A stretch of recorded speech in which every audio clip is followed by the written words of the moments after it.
If things didn't work out, with your dream, would you give up on it? If you had a chance to live your dream, but you're not making money, you've been struggling for a long time, and things are not getting any better, you face making a big decision. You're at the crossroads, and now it's time to decide. But over the years, you did build your skills, and you are really good at what you want to do in life. So will you give up your dream to live a responsible life if you know that things are not going to happen for you? Because sometimes you could keep trying to live this dream, you could keep chasing, and things are not getting any easier. It's not that you're not good enough to achieve these goals. It could be something from above. Maybe God's telling you, or the universe, or it might be time to get a job that so you could pay your bills, and that you could maybe relieve some stress and some pressure, and that would give you time, because it would make you more reliable, and things would make more sense, and then you won't have as much pressure. You could focus, because sometimes the things in our life, in our daily lives, the people around us, and then our bills and our student loans, and the jobs that we keep jumping around jobs, and the cost of living, and then we have car issues, and we have other expenses. Like all these things could hold us back. So sometimes we have to make a decision to do something, to react, to respond to the situation. That we could sit down and say, what is the top thing that I need to fix? Because sometimes it could be things within us. It could be the way we act, our attitude, our behavior, certain traits that we think that we're trying to protect, but they're like really negative traits that nobody could tell us. Because when people try to tell us, then we could get sensitive and we could get defensive, and then we could just say things about that other person because they're trying to help us, and we don't respect them. So instead we say things about them, about what they're not doing, about everything bad about them, but we're not acknowledging the fact that we have so many things wrong with us, and that we're unwilling to compromise. Because sometimes you have to compromise. It might not be the life that you want, it might not be the relationship you want, or the job you want, the car that you're driving. You may not want that, because we have wants, but we also have needs of things that we need right now. And we have wants of things that we want to accomplish. We would want a certain relationship. It's ideal for us. And sometimes people may look in the direction of looks. Like, I want to be with somebody that's really good looking, and I have like the standards. But sometimes, that cannot be the best option for you. You could look at someone and be like, oh my God, they're beautiful, but you find out that they're just not a good person. And they could hide that. They could go into future relationships. They can meet new friends, and they could work at a new job, and nobody will know what you know about them. And that's okay. That you know the truth about them, and maybe you don't know them anymore. And that's okay. That you know everything about them, and you know what type of person they are.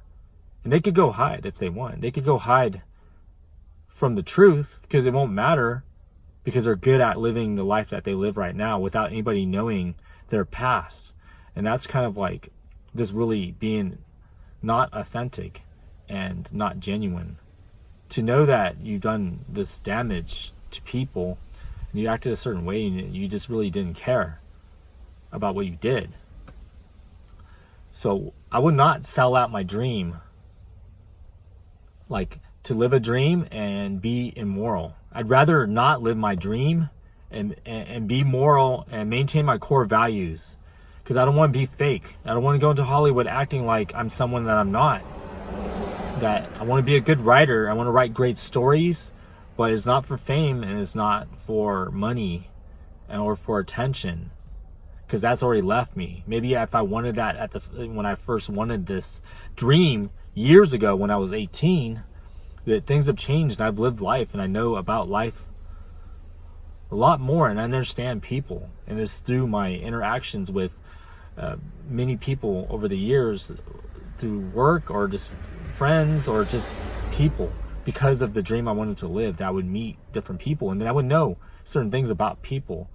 I would know if somebody reaches out to you and asks you how you're doing, that I automatically know that person needs something.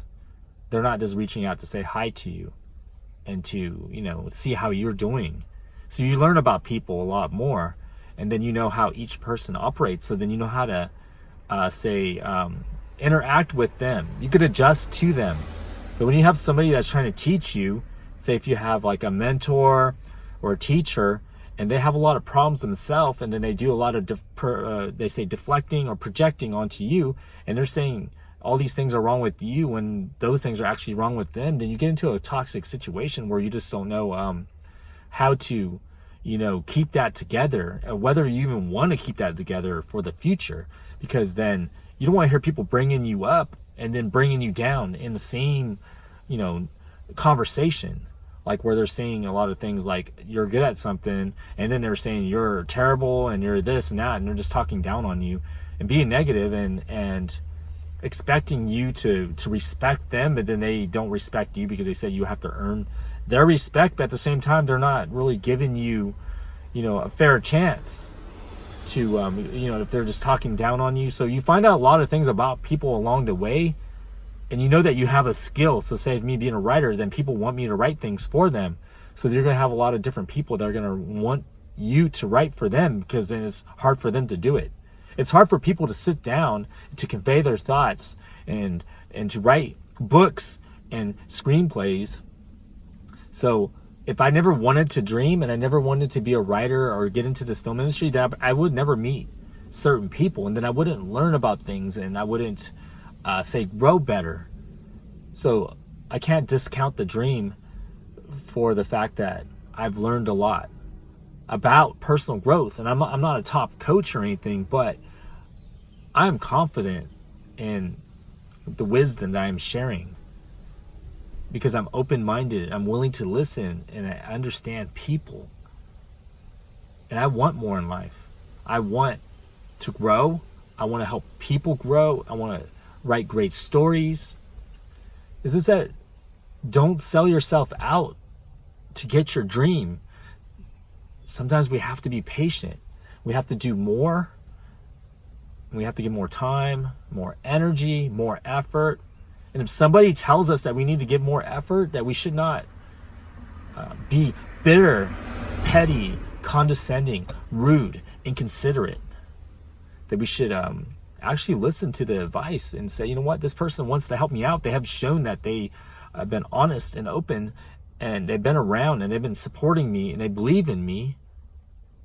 It's just that when we start to feel like that we're better than people, and that we've done more and we have better results, and then we're not going to listen to that person because they're not above us, then we're going to fall into that trap of being condescending, to where we think that everyone below us doesn't have anything to offer, and we don't want to do that.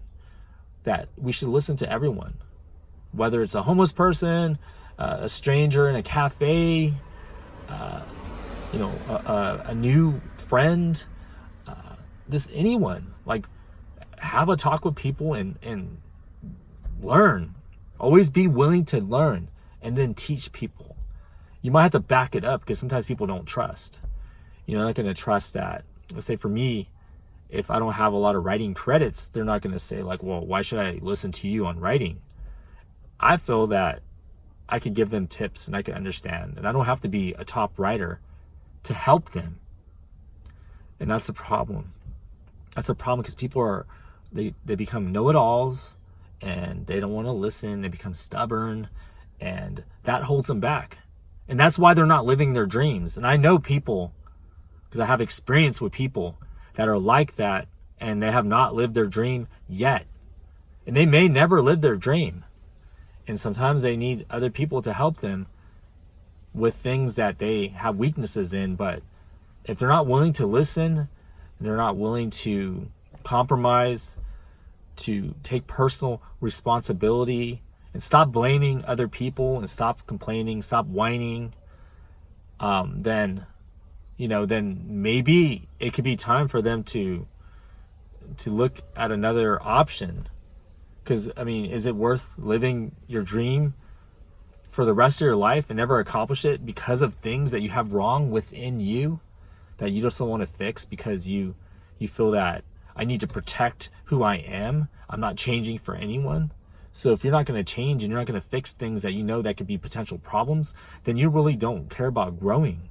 You could say you're growing, you could say you're empowered, you could say these things, but if you're not willing to fix these things, then you just become, one of those people that have closed minds.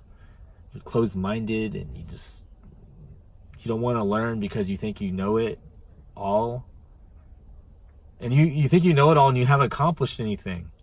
Like, you don't have the right credits. Say if you're in Hollywood, you don't have the right credits. You don't have really a lot to talk about. And sometimes you could talk big and have small accomplishments.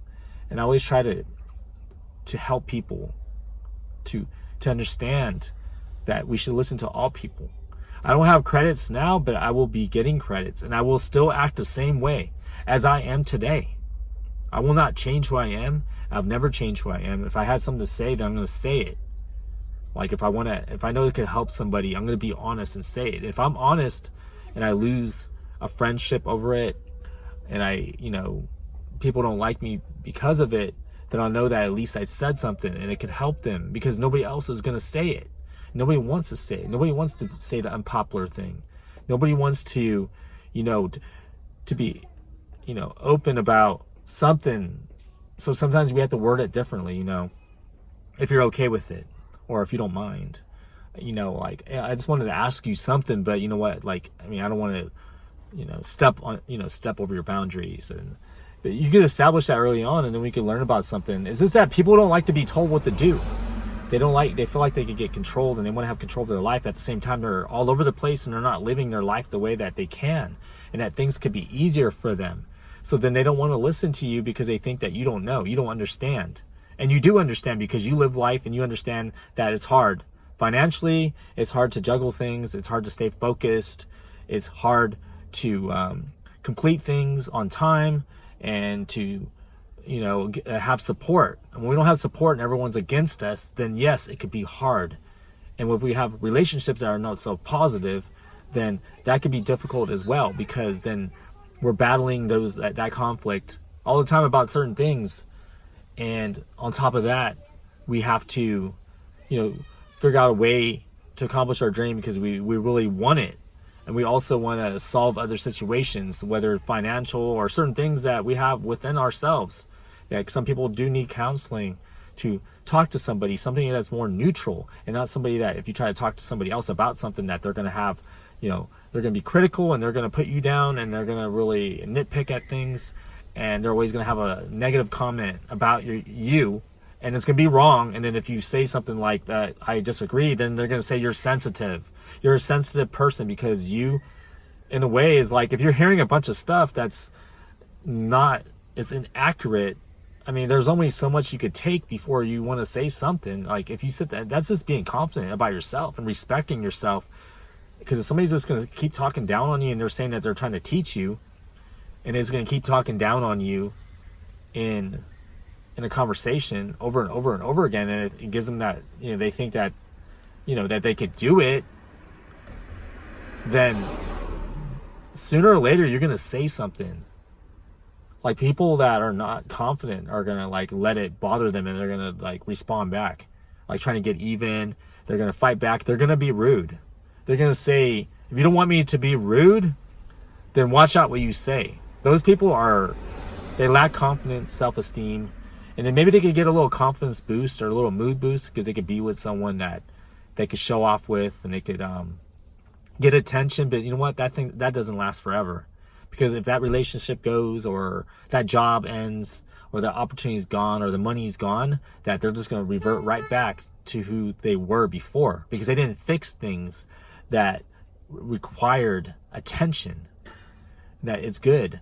If we're self-aware and we do self-observation, then we are going to fix things that we know that is wrong with us, that we should not want to remain stagnant and to be complacent and to want to remain in the same situation where we feel that nothing's going right, that life is not moving forward.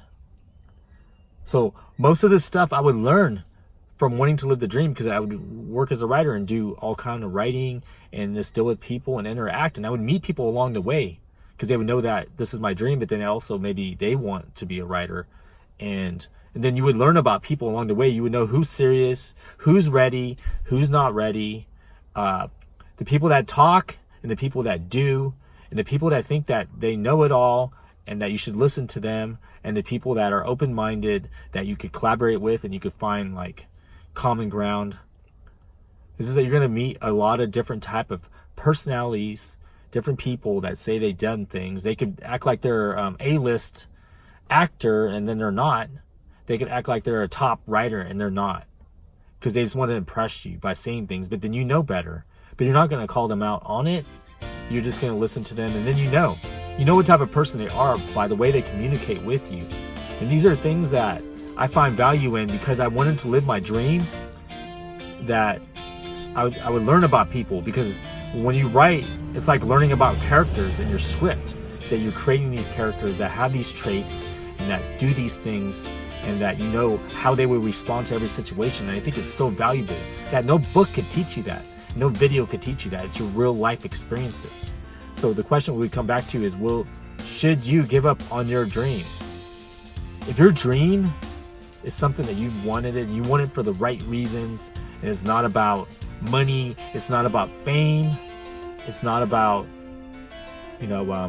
trying to feed value into yourself because you don't value yourself, you don't respect yourself, you don't love yourself. If it's for the right reasons, make it work. If you really want your dream, you will make it work.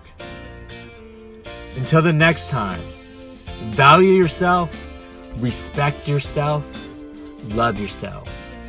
Peace out.